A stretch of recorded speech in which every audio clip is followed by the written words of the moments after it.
Strangely Alright is a show about people, places, and things in the Great Northwest. People doing things a little left of center, making things uniquely their own. And you're going to find in this little journey that some of those things come from deep down inside of us. I'm Regan Lane. And I'm Raymond Hayden. And this is Strangely Alright. Hey everybody, I'm Regan Lane. Welcome to Strangely Alright. And as you can see, my co-host, Raymond Hayden, still not with us, abducted by aliens. We hope Ray will be back next month, unless he's enjoying the Cartman experience far more than we would ever have imagined. Our guest today coined the phrase Jet City Rock. They have been on 4 North American tours, music played on 200 radio stations around the country, and their videos have been played in 78 countries with over 10 million viewers. The Adarna is with us, an amazing band, talented, electric, and dynamic, and we know you're going to enjoy this. These people really want to connect with you, so come on, let's check it out.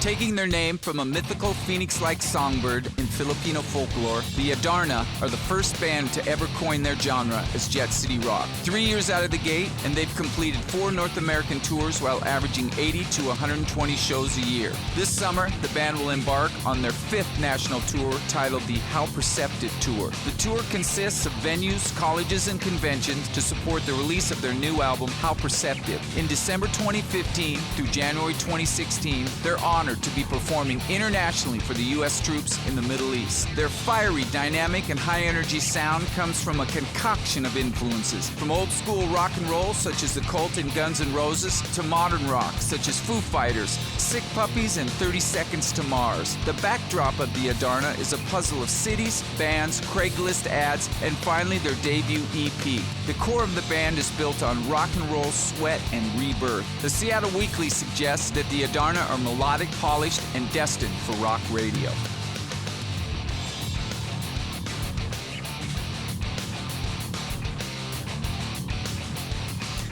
We're here. Yeah. And this bus is amazing. Well, thank you. Yeah. And what was the reason behind you guys getting this together? And I know you guys are on the road, 80 to 120 dates a year? Right. So fill me in on the backstory of how we came to this. Well, we needed a tour vehicle. Uh-huh. And a lot of bands go with the full-size van and trailer route, which is totally fine. What we found is that we need some more comforts than that. And we're going out of town a lot, and we didn't have a lot of places to stay. And we said, well, why don't we build something that we can sleep in, too, some kind of RV.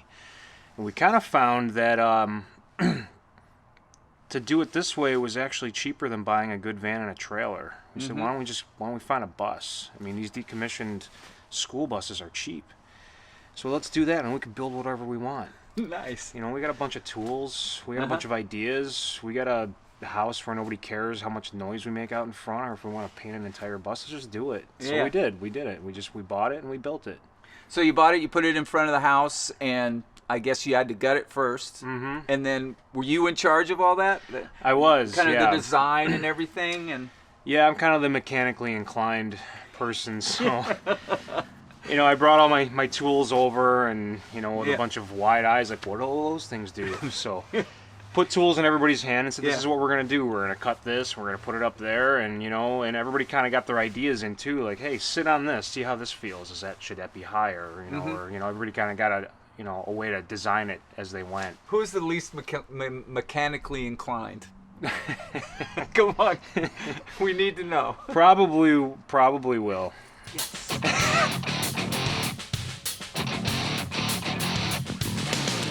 So, you're the newest member of the Adarna. That's right. Yeah, and we were just talking about you getting hired through Craigslist.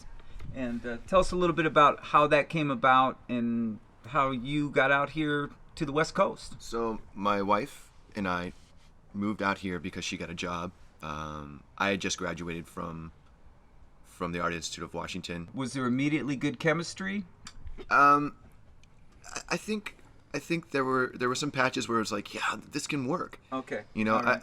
on their part and my part. You know, because it was like an interview. You know, for both parties, not just me working with them, but you know, them working with me. So, So Great bands, that's what they have. It's good chemistry like that. it was easy. It was easy. See, that's it cool. wasn't like one of those things where you're, you have that honeymoon period.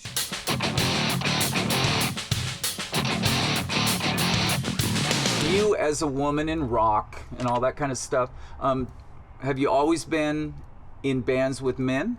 No, I've been in female bands, and it's definitely a different dynamic. I mean, the Adarna is what I know now. This being in a band with these dudes, living on this bus, like, that's what I know, so it's normal for me. But yeah, I've been in girl bands and mixed bands, and so I've done the whole thing. I prefer the guys. Do you really? I do. Why would that be?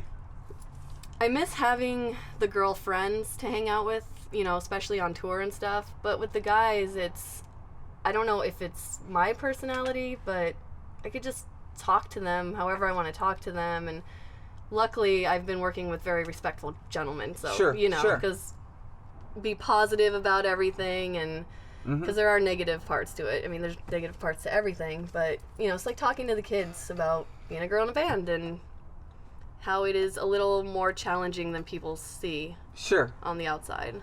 But also, I would guess that the underlying message is that you can do it too. You can do it too, absolutely. You're leading them down that road, and that's really cool. My biggest thing is, like, these girls, it's like, you don't have to be naked to play rock and roll. Don't listen to that, because that is very common. Yeah. Like, if you want to be an artist and, like, wear crazy things later in life, fine, but play your instrument, become good at your instrument, and, like, know who you are.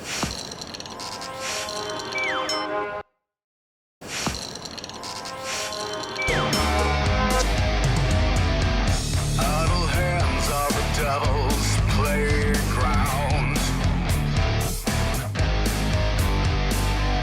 Though I'm sinking, it's in your lips I drown. This wicked fire burns fast, then slow. My body cries, stopping you, say go. Your shimmering glow when the sweat reflects off the light. Reflects off the light.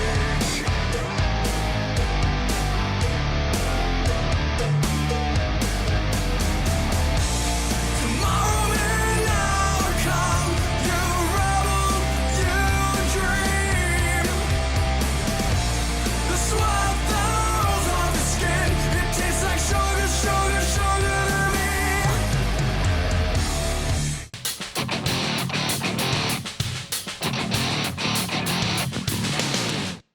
Will, how you doing, man? I'm good. Awesome. How are you? I'm great. All This has right. been fun.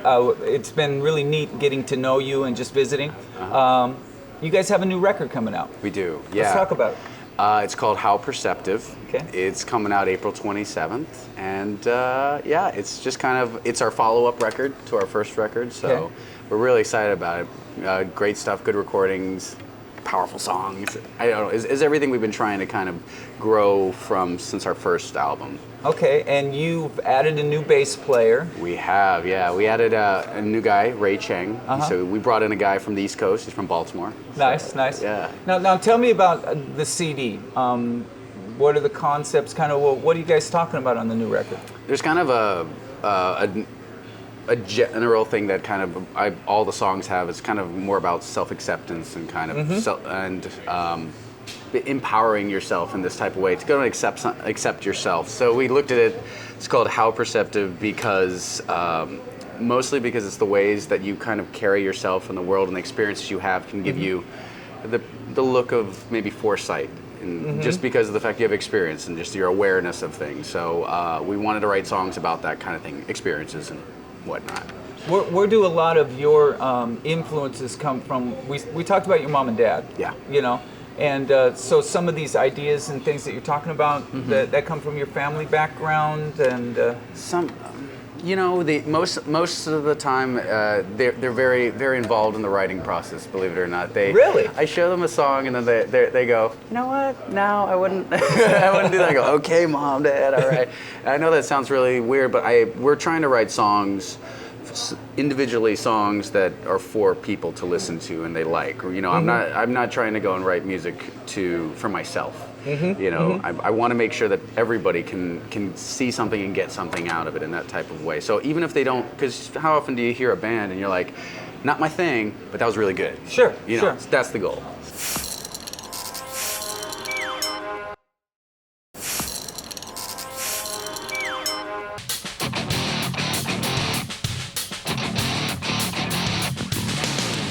So tell me a little bit about the band members. Just There's Andrea Okay. Jasik. She is our lead guitarist, and we started the band together back in around 2012 area. And we've been playing together for quite a while now. I think 6 years now we've been playing together. So she is a rock star. She's a pit bull, and she says it like it is. And I rely on her to go and just give me the gut reactions of things. And like we said, staying on this truthful kind of path. So if something's not going right, she goes, nope. And I'm like, all right. We're going the wrong path. And then through Craigslist ads, we found Murdoch, who's my drummer, and Murdoch came from New York. So we brought him over. He's got this New Yorker attitude, and it's really like, hey, kind of guy. It's perfect, and very talented mechanic, great person, everything excellent about that I could possibly hope for in a drummer. And now our newest addition, Ray Chang. So, and he, like I said, he came from Baltimore. Found him through Craigslist as well. Yeah. Craigslist is like my best buddy. Yeah. And now, are all of these musicians? Were they hired? Did you put these folks together because of how great they played? No. I think a lot of people do that. They focus primarily on the way they play, like their musicianship skills. I think that's good, but I think that's one component of being in a band that can stay together and last the time. Because if you think about it, bands have been together for a long time. They went to high school together. They college. They suffered together. They went through girlfriends and significant others and all lived together. They did all that stuff. So that means it's a personality thing. It's not music will come. I believe that. So I chose these band members based on the personalities, and then I figured we'll figure out music as we go. and that sound has been evolving from the beginning. Yeah, it has been. Like it gets better each time. We're a real kind of collaborative type of group, you know, where I might be the tip of the spear, running as fast as I can. If I didn't have them, we wouldn't be anywhere.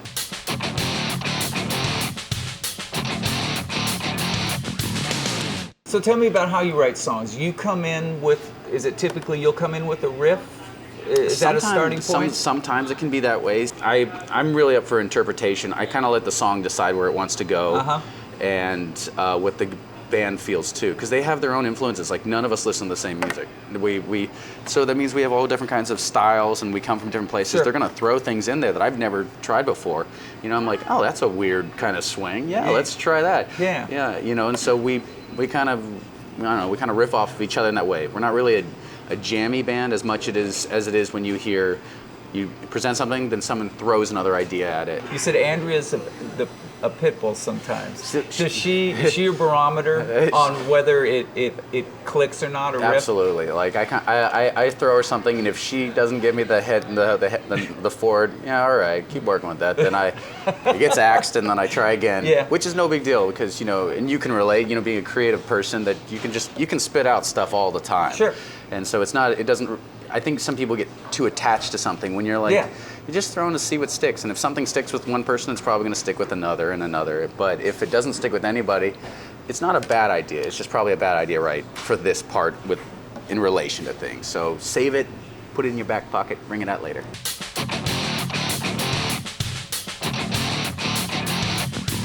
Now tell me a little bit about Jet City Rock. Yeah. Okay. We call it Jet City Rock because it's a little tip of the hat to our Seattle people, because we love Seattle, but in the same way we don't sound like Seattle. So we wanted to we created a kind of more of an interactive style of music where we're part with the crowd. We're singing parts together. We're doing things together. It's an experience, but also we wanted to separate ourselves from people who rely a lot on technology, like backing tracks or pitch corrections and all that stuff. Yeah. So we wanted to make it so it's like the way we listened to music when we were growing up. We were like, man, that is authentic. That is the real thing. And then nowadays you hear a band, you're like, wow, that's technically sonically perfect. And then you watch them and they're not even close to that live. The backing tracks are perfect. Yeah. But then all the other musicianship aspect, you're like, ooh, that's not very good. Maybe we should concentrate on that. So, well, tell me about your idea about the oversaturation of technology. That's tied into the Jet City Rock idea. Some of the things when we were first creating the band, we wanted to focus on what things do we value. For example, how many times do you see somebody who can't, when they're sitting at a booth at a table and they got their phone out and they're right next to each other and they're doing something with somebody else there. Guilty. But there's a way to do it. Yeah. You set time aside for it. But like, for example, when you're hanging out with your kid, you're hanging out with your kid. Sure. That's what you're there for. When it's family time, it's family time. When it's band time, it's band time. Mm-hmm. So we look at understanding it, being part of technology, not shooting it down, but we have to go to a healthy way of looking at it. And so when we say that when you're at a show with us, you're at a show with us, and we're going to do everything we can to make this an experience that you're here with us, and not something where you have to go and videotape it or you have to go and take pictures. It's not the goal. We'll take pictures. We'll do all that stuff. Yeah. Don't worry about that. You just be here and look me in my rock and roll eyes, and I will look you, and it'll be great. I feel like maybe we can share these moments that are just moments between you and I, or with the audience. It's the elusive search for balance. Yeah, it really exactly. is. And that will be the thing that because everything I remember in my mind, the moments where I had a great conversation, I shared a great date or a great meal or something or whatever it is with somebody, it was us doing it, not me looking at the picture going, yeah. Was that a good meal? That was a good meal, I think. But it was something in my head, and I like that. I want to keep creating those kind of things, something where that is our hard drive. Yeah. And so you guys are going to tour behind this new CD. Yeah, we got the record dropping in the end of April here, and then doing a good number of shows on the East Coast, and then we're doing Texas as well, and then we're going to do a kind of a Northwest tour, so down to California around and that way, and then at the end of the year we're going to do kind of a USO tour. Now, what's the USO tour? That one will be we're playing internationally for the troops. So how cool is that? Yeah, it's fun. Do you know what countries you'll be in, or right now it's anywhere that nobody wants to go to. So it's like anything with Kyrgyzstan as like Afghanistan, Baghdad, kind of that kind of stuff. And is that where does that come from? The desire to play for the troops? Oh, man, I'm a military brat. So for me. I don't know if you know anybody. Have you ever seen a military band before, like a Thompson Blues or anything like that? Yeah. So amazing. I mean, that was the thing that I looked forward to when I was a kid. I loved when they came around, and so I really loved that. That meant a lot to me. It meant a lot to my family, and I kind of want to do that as well. I want to go and entertain the troops. I mean, they're really brave people putting their lives out there for us, and then they're following their beliefs, and I want to support it. I want to make the day a little bit brighter because this is going to be over the Christmas holidays. We're touring with them. Okay. So they won't be near their family, so it'll be easier if we come to them.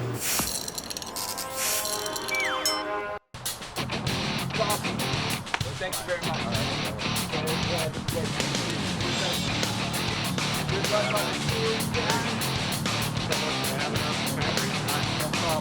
Take care. Good luck. All right, everybody. Thank you very much for watching another version of Strangely Alright TV. We hope you keep tuning in and watching these things and connecting with us while we connect with other people doing things that we feel like make a difference in the community, and the Adarna is one of those kind of bands. We're really making an effort to connect with you guys out there. So anyway, we appreciate it. Take care. See you next time.